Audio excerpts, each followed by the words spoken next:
the War Industries Board would not allow labor to be used in getting it out of the quarry, nor for shaping it, or for the transportation of it, because that was not labor directly connected with carrying on the war. This news that the base will not be quarried is very disappointing. Yes, with that news, I don't expect we shall see the statue in place until after the war. During the year that the statue was in the making, Bureau Brothers wrote to the Wilsons that they would furnish them without added expense a bronze plate to be fastened to the base and put on it any quotation from Lincoln that they wanted. It'll be a challenge to find just the right quote for the base. I'd really like to use something from the Gettysburg Address, but that address is such an asymmetrical jewel that I find nothing we can take out of it without showing that it's been amputated. What if we look for something from Lincoln's second inaugural address? And so the quote from the second inaugural address of March 4, 1865 was agreed upon. Here it is in its entirety. With malice toward none, with charity for all, with firmness in the right as God gives us to see the right, let us strive on to finish the work we are in, to bind up the nation's wounds, to care for him who has borne the battle, and for his widow and his orphan, and to do all which may achieve and cherish a just and lasting peace among ourselves and all nations. And now to May 1918 with the Wilsons. We received another letter from the Bureau Brothers about the statue today. Okay, they're informing us that it will be about 2 weeks until the Lincoln statue is complete. They want to know if I want it shipped by Freight Express. Oh my, this is fantastic news. Yes, of course, ship it by freight. I'll hurry out the letter tomorrow, telling them exactly that. I really don't like sending the payment sight unseen, though, but I don't know anybody in Philadelphia. What if you also sent a letter to the Lincoln Highway Association in Philadelphia, telling them what the project is, and would someone who is knowledgeable inspect the statue before it is shipped? Oh, wonderful idea, Minnie. So the very next morning, a letter was sent to the local council of the Lincoln Highway Association in Philadelphia. Mr. Wilson asked that someone who knew about such things inspect the statue and that he would tell him what he thought of it and relay the information to him. Minnie, I received a letter at work today from the president of the Philadelphia Packard Motor Company. And it says, I went to the studio and inspected the statue. I don't claim to be an art critic, but I know what I like. I like it very much, and I'm sure you will when you see it. Well, that is quite the stamp of approval. I would say we can go ahead and send the Bureau Brothers the payment for the statue. Then I will have to let O.R. Motter, the agent of the Northwestern Depot, to be on the lookout for it. I can't believe that this plan is coming to fruition finally. Approximately 3 weeks later, in early June, O.R. Motter called E.B. and said, "Your brass man is here." He came in on the early morning freight. I was the only man at the freight house. The train crew unloaded him on the station platform. I pulled off the board in the shipping crate, showing the name of the consignee, and threw it back into the car, and it has gone on to Omaha. The statue stood there all summer. There were several guesses as to who was donating the statue, but none of them was correct. The few who know our secret have kept it extremely well. Oh, yes, they have. I left instructions that Mr. Motter should hire a trucker who will get his own helpers and have him bring the statue and stand it in the northeast corner of the lobby of the new courthouse. I told Mr. Motter to pay the trucker, and then I will in turn pay him back. I will make a note of that while you are away in France helping our boys. So in August of 1918, E.B. went to Camp Dodge to take a month apprenticeship in YMCA, preparing himself to do chores for our boys in France. About that time, Paul Stillman asked E.B. if he knew the date he would be leaving Jefferson for France. The answer came that it was to be September 23rd, 1918.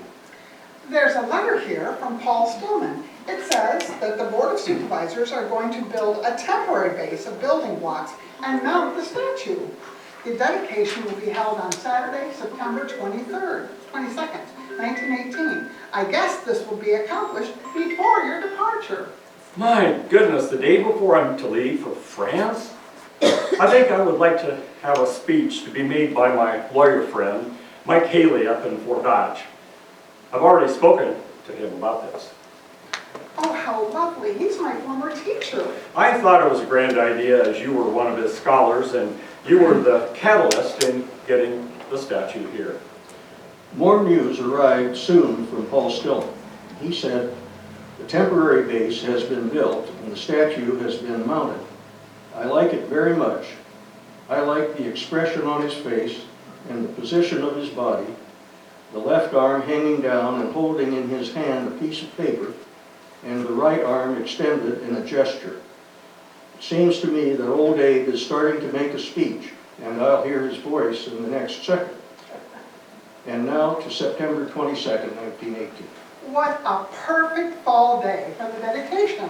Yes, and with the war sentiment so strong, it should be a large crowd as they advertise it very, very well. I was also informed that the Methodists are holding a district conference and the Bishop, Matt Hughes, will deliver a prayer as well. Oh, that is splendid. It was a tremendous crowd, estimated at 5,000 on the south half of the courthouse lawn that day. The speech by Mr. Haley and the prayer by Mr. Hughes were both talked about a good long time after that day.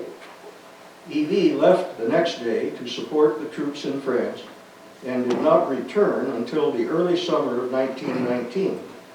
And next, E.V. shares about his time in France. When our center was closed, I was ordered to report to the YMCA in Paris. The personnel man asked if I wanted to go home. I said, yes, but when I had done my bit. I signed up for a year, which will be up in October 20th. He said, when did you arrive in France? I replied, the 4th of last November. He said, you are one of the last Y men here now. Nearly all of them who came by that time have gone home. What was your business before you went into the Y?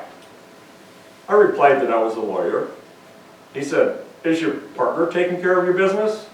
I replied, I have no partner. He said, is your office locked up? Yes, sir, I replied. He concluded, well, I'm going to mark you up for him. While waiting to be shipped home one day, E.B. noticed a flyer on the bulletin board saying that that evening Laredo Taft would speak. It appeared the winter before, Taft had joined the Y service and had been giving talks at many Army camps on sculpture.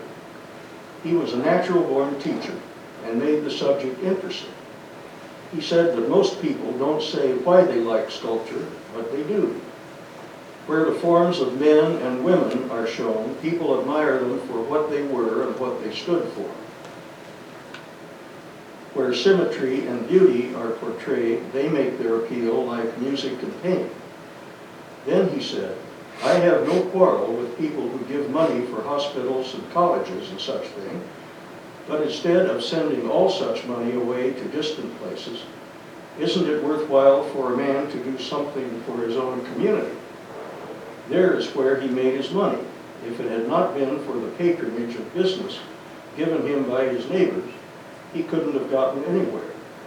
So what about doing something for his own community?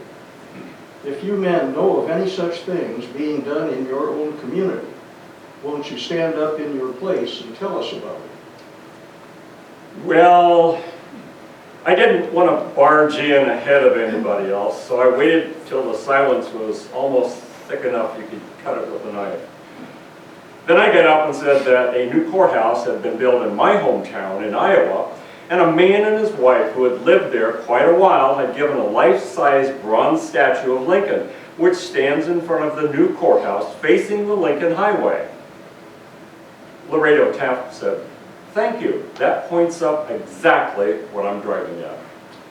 After the lecture, they had a nice little visit, and he asked E.B. some questions about it. Among the Y men was one who had been a storekeeper at Lynchburg, Virginia. he and E.B. had been gravitating towards each other somewhat. He was a good fellow and E.B. liked him. The next day they were having a little lunch at a restaurant where E.B. often went. The storekeeper said, "I heard Laredo Taft's lecture last night, and I heard what you said about the new courthouse in your town, and since then have heard over the grapevine that you gave that statue." Well, my wife and I did, I told him. Well, the storekeeper said, "Why in the hell didn't you tell me last night?" I said that it wasn't necessary and that I'd already told enough to illustrate what he was driving at. Then he said, "You sly old fox, damned if I don't think more of you than I did before," and he gave E.B. a whack on the back.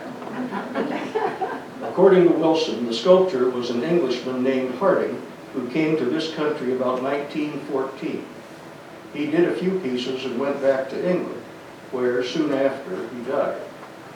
This statue was the third replica of his Lincoln. The first stands in front of the courthouse in Trenton, New Jersey. The second Wilson could not recall. He knew of one later at Fremont, Nebraska. It stands near the front of a public park and was put there as a memorial in honor of the boys from there who served in World War I. Standing beside him is a large bronze scroll with all the names on it.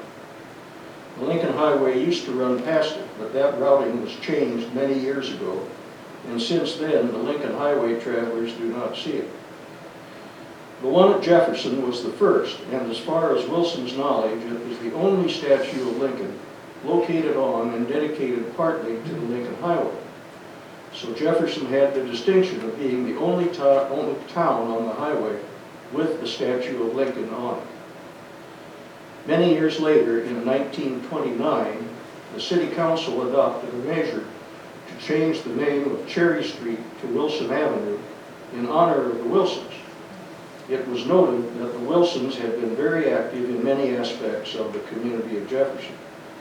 It was also noted that E.B.'s office had been on this street, as well as the Wilsons' home for all their years in Jefferson. Being the quiet and unassuming couple that they were, the Wilsons were overwhelmingly humbled by this act of recognition brought forth by the citizens who petitioned that they be honored in this way. And now, over 100 years later, our Wilsons and our Lincoln stand as a great tribute to philanthropy in our community.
that Eva Leonard usually stands in this main room of the museum. It's usually on that wall. It's not there today because we obviously have bridal gowns.